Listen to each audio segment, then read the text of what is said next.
Welcome to study to success classes. आज हम बात करने वाले हैं डिस्ट्रस्ट ऑफ स्टैटिस्टिक्स, सांख्यिकी की अविश्वसनीयता के विषय में। तो सांख्यिकी की अविश्वसनीयता क्या होती है? कुछ लोग जो होते हैं वो सांख्यिकी पर अविश्वास करते हैं, उस पर विश्वास नहीं करते हैं, उसके आंकड़ों पर विश्वास नहीं करते हैं, उसके जो निष्कर्ष निकलते हैं सांख्यिकी के अंदर अनुसंधानकर्ता द्वारा जो निष्कर्ष निकाले जाते हैं उस पर कुछ लोगों का क्या है कि विश्वास नहीं रहता है।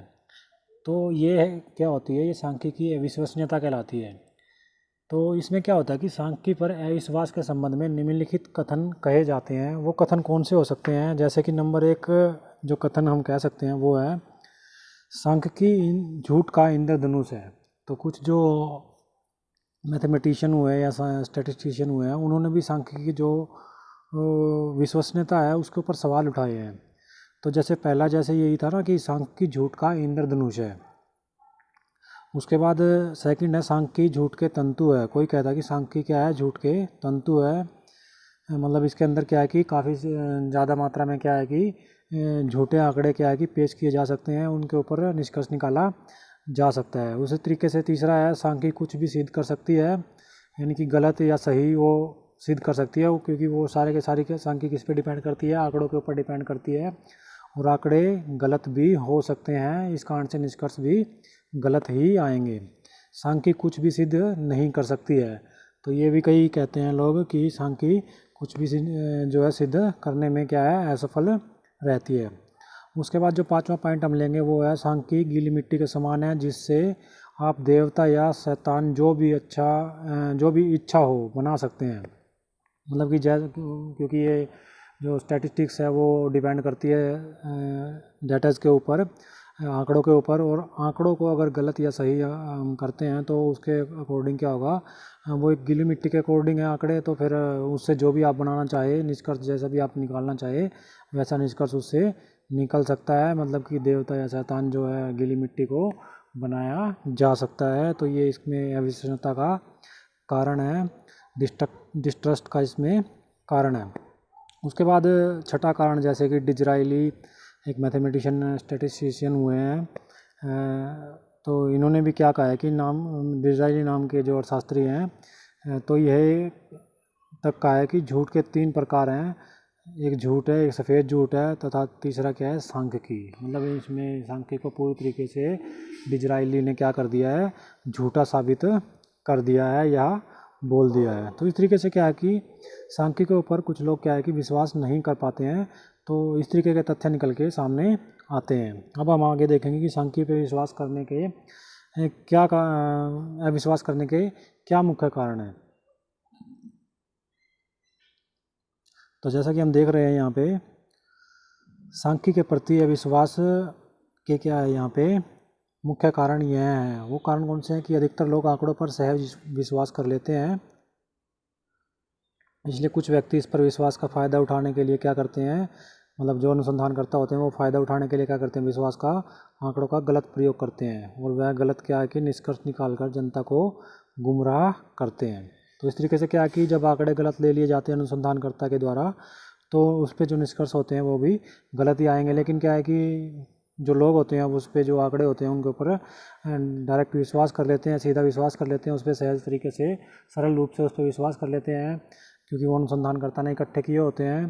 तो कोई भी अनुसंधानकर्ता जो है वो गलत आंकड़े लेके गलत निष्कर्ष निकाल सकता है।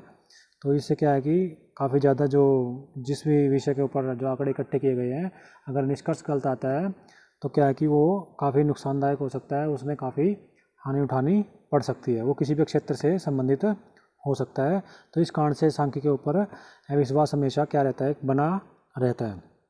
उसके बाद क्या है यहाँ पे, उसके बाद है कि सांख्यिकी के प्रति अविश्वसनीयता का कारण क्या है। जैसे कि नंबर 1 है कि समस्या के संबंध में विभिन्न प्रकार के आंकड़े प्राप्त होते हैं। पूर्व निर्धारित निष्कर्षों को सिद्ध करने के लिए आंकड़ों को बदला जा सकता है, क्योंकि हो सकता है कि अनुसंधानकर्ता पहले से निष्कर्ष सोच के रखा हो कि इसका ये निष्कर्ष निकालना है, तो उसके लिए क्या है कि आंकड़ों को, डेटाज को क्या है कि वो बदल सकता है। तो इससे उसके मन मुताबिक क्या आएगा? निष्कर्ष आएगा। उसके बाद तीसरा कारण हो सकता है सही आंकड़ों को इस प्रकार प्रस्तुत किया जा सकता है कि पढ़ने वाला संशय में पड़ जाए। उसके बाद चौथा जो है कारण ये हो सकता है कि जब आंकड़ों का संकलन पक्षपातपूर्ण ढंग से किया जाता है, मतलब वो अनुसंधानकर्ता अपने तरीके से पक्षपात करके पक्ष रख के किसी का पक्षपातपूर्ण रूप से आंकड़ों को क्या करता है, संकलन करता है, इकट्ठा करता है, तो परिणाम भी सामान्यतः क्या आएंगे, गलत ही आएंगे। इसके फलस्वरूप लोगों को इनमें विश्वास नहीं रह पाता है या नहीं रह जाता है, क्योंकि हो सकता है अनुसंधानकर्ता यहाँ पे बायस्ड हो, अनबायस्ड ना हो। बायस्ड का मतलब क्या होता है, पक्षपातपूर्ण हो। तो इस तरीके से क्या है कि जो निष्कर्ष आएंगे वो भी गलत आएंगे। यदि उपरोक्त तर्कों को यदि हम ध्यान से देखेंगे तो हमें पता चलेगा कि आंकड़ों को गलत ढंग से प्रस्तुत किया जाए तो इसमें सांख्यिकी विशेष सामग्री का दोष नहीं है। यह दोष उन लोगों का है जो गलत आंकड़ों का संकलन करते हैं या उनसे गलत निष्कर्ष निकालते हैं। आंकड़े स्वयं कुछ भी सिद्ध नहीं कर सकते, वे तो सांख्यिकीविद के हाथ में औजार मात्र है। यदि सांख्यिकीविद उनका गलत उपयोग करता है तो दोष उस सांख्यिकीविद का है या फिर जो अनुसंधान करता है उसका है, क्योंकि आंकड़े क्या है कि वो इकट्ठे करता है। तो क्या है कि यहाँ पे दोष यहाँ पे उन लोगों का जो गलत आंकड़ों का संकलन करते हैं, इसमें सांख्यिकी का कोई दोष नहीं है। तो या फिर उनसे गलत निष्कर्ष निकालते हैं तो उनका दोष है। आंकड़े स्वयं कुछ भी सिद्ध नहीं कर सकते जब तक कि अनुसंधानकर्ता उसको प्रयोग में ना लाए और संकलन करके उसका निष्कर्ष तक ना पहुँचे। मतलब कि जब तक अनुसंधानकर्ता उसमें कुछ गलती ना करे, त्रुटि ना करे, तब तक आंकड़े गलत नहीं हो सकते हैं, सांख्यिकी गलत नहीं हो सकती है। उसके बाद क्या है कि ये तो सांख्यिकीविद के हाथ में, मतलब अनुसंधानकर्ताओं के हाथ में क्या है कि औजार मात्र है। आंकड़े क्या है, सांख्यिकी क्या है, जो सांख्यिकीविद है या फिर अनुसंधान करता है उनके हाथ में क्या है, औजार मात्र है। मतलब कि जैसा वो उसको आकार देंगे वैसा वो बन जाएगा उस औजार से। उसके बाद क्या है कि यदि सांख्यिकीविद उनका गलत प्रयोग करता है तो दोष उस सांख्यिकीविद का है, आंकड़ों का दोष कहीं भी नहीं है। उदाहरण के लिए क्या है कि योग्य चिकित्सक, जैसे कि हम मान लेते हैं कोई योग्य चिकित्सक है, तो वो योग्य चिकित्सक क्या है कि रोग के अनुसार दवा का प्रयोग करके रोग दूर कर सकता है। मतलब जो योग्य चिकित्सक है, जिसने क्या है कि उसके अंदर जो रोग है उसके अंदर स्पेशलिस्ट है वो, तो वो क्या है कि वो रोग को पहचान कर जो अपना उस तरीके से क्या है कि रोगी को दवा दे सकता है। लेकिन क्या है कि उसी दवा को अगर कोई अयोग्य जो डॉक्टर है, अयोग्य डॉक्टर के हाथों में क्या है कि पढ़कर वही दवा क्या हो जाती है, जहर बन सकती है, पॉइजन का काम कर सकती है। क्योंकि इसमें दोष क्या है कि दवा का नहीं रहेगा, किसका रहेगा, अयोग्य चिकित्सक का रहेगा। इसी तरीके से जो आंकड़े हैं अगर सही अनुसंधानकर्ता के पास है तो सही निष्कर्ष आएगा, और अगर अनुसंधानकर्ता या सांख्यिकीविद गलत है, पक्षपातपूर्ण रवैया रखता है, तो जो उसका निष्कर्ष होगा वो भी क्या रहेगा, गलत आएगा। इसी तरह क्या कि गलत निष्कर्ष निकालने में आंकड़ों या सांख्यिकी का कोई दोष नहीं होता है, वो दोष सारा किसका होता है, गलत अनुसंधानकर्ता का वो सारा दोष होता है। वास्तव में आंकड़ों पर न तो बिना सोचे समझे भरोसा कर लेना चाहिए, ना ही उन पर विश्वास करना चाहिए। मतलब को उनको क्या है कि इसका कहने का मतलब क्या है कि आंकड़ों को या फिर सांख्यिकी के जो निष्कर्ष निकले हमारे पास है उनको देखभाल कर अच्छे से समझकर उनके ऊपर विश्वास करना चाहिए। उनको एकदम से क्या है कि उनके ऊपर विश्वास हम नहीं कर सकते हैं, ना ही उन पर डायरेक्ट सीधा एकदम देखते ही हम क्या है कि अविश्वास भी हमें उनके ऊपर नहीं करना चाहिए। उसके बाद क्या कि आंकड़ों का प्रयोग करते समय सतर्कता और सावधानी से काम लेना चाहिए। जैसे कि किंग ने कहा है कि किंग के अनुसार क्या है कि सांख्यिकी विज्ञान एक अत्यंत उपयोगी सेवक है, परंतु इसका मूल्य केवल उन्हीं के लिए है जो इसका उचित उपयोग जानते हैं। तो इस तरीके से किंग ने कहा है कि सांख्यिकी विज्ञान एक अत्यंत उपयोगी सेवक है, मतलब इसका काफ़ी अच्छा यूज किया जा सकता है। कब, जब इसका मूल्य, मतलब कब इसका ज़्यादा अच्छा यूज कब कर सकते हैं हम, जब इसका उचित उपयोग क्या है कि लोग जानते हों, तब इसका अच्छा उपयोग किया जा सकता है।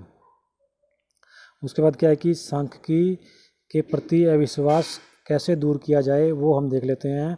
तो वो 3 तरीके हैं हमारे पास। निम्न उपायों को अपनाकर हम क्या कर सकते हैं, सांख्यिकी के प्रति अविश्वास को हम क्या कर सकते हैं, दूर कर सकते हैं।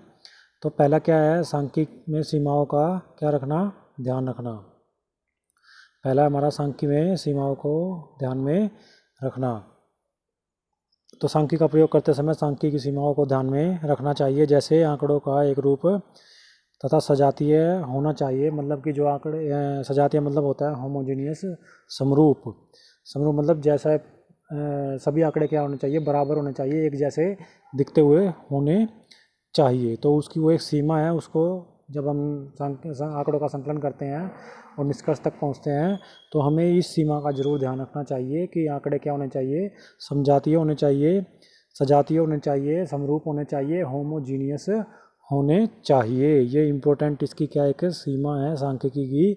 तब हम अच्छे निष्कर्ष पे पहुंच सकते हैं, अच्छा संकलन करके अच्छे निष्कर्ष पे पहुंच सकते हैं। दूसरा क्या है कि पक्षपात रहित। पक्षपात रहित मतलब अनबायस्ड, जैसा कि मैंने ऊपर बात किया था कि कुछ अनुसंधानकर्ता क्या होते हैं, बायस्ड होते हैं, लेकिन एक सीमा है सांख्यिकी, वो सीमा क्या है कि पक्षपात रहित होने चाहिए। अनुसंधानकर्ता क्या है कि अनुसंधानकर्ता को पक्षपात रहित होना चाहिए, उसे केवल उचित आंकड़ों का प्रयोग करना चाहिए, उनसे बिना किसी पक्षपात के सही निष्कर्ष निकालने चाहिए। मतलब कि अनुसंधानकर्ता को किसी तरीके का कोई पक्षपात नहीं करना चाहिए, उसको बायस्ड नहीं होना चाहिए, उसको क्या होना चाहिए, अनबायस्ड होना चाहिए। बिना किसी पक्षपात के उसको आंकड़ों के संकलन से लेके निष्कर्ष तक की जो प्रक्रिया होती है उसको पूर्ण करना चाहिए, पूरा करना चाहिए। उसके बाद तीसरा जो हमारा कह सकते हैं कि तरीका है, उपाय है, जिससे क्या है कि सांख्यिकी अविश्वास को दूर किया जा सकता है, वो हमारा विशेषज्ञों द्वारा उपयोग। मतलब कि वही सांख्यिकी या आंकड़ों को प्रयोग करे जो क्या है कि उसके सांख्यिकी के अंदर विशेषज्ञ हो या सांख्यिकी को अच्छे तरीके से उसको जानते हो, समझते हो, तो वही उसका सांख्यिकी का अच्छे तरीके से क्या कर सकते हैं, प्रयोग कर सकते हैं और अच्छे तरीके से उसके निष्कर्ष पे पहुंच सकते हैं। तो क्या होगा, अगर जो विशेषज्ञ होंगे अगर वो सांख्यिकी का प्रयोग करेंगे तो क्या होगा, इससे गलतियों की संभावना क्या हो जाएगी, बिल्कुल कम हो जाएगी, नगण्य हो जाएगी। और संकलन करने के बाद जो हम लास्ट स्टेज पे निष्कर्ष पे पहुंचेंगे, कंक्लूजन पे पहुंचेंगे, तो हमारे पास जो कंक्लूजन आएगा वो बिल्कुल सटीक आएगा और वो आगे काम करना क्या रहेगा, हमारे लिए फ़ायदेमंद रहेगा, उससे काम लेना हमारे लिए फ़ायदेमंद रहेगा। तो इस तरीके से क्या है कि सांख्यिकी का जो प्रति विश्वास है उसको दूर किया जा सकता है। तो आज का हमारा टॉपिक यही था कि जो हमारे सांख्यिकी के अंदर विश्वास होता है, डिस्ट्रस्ट होता है, वो क्या है कि वो हम किस तरीके से दूर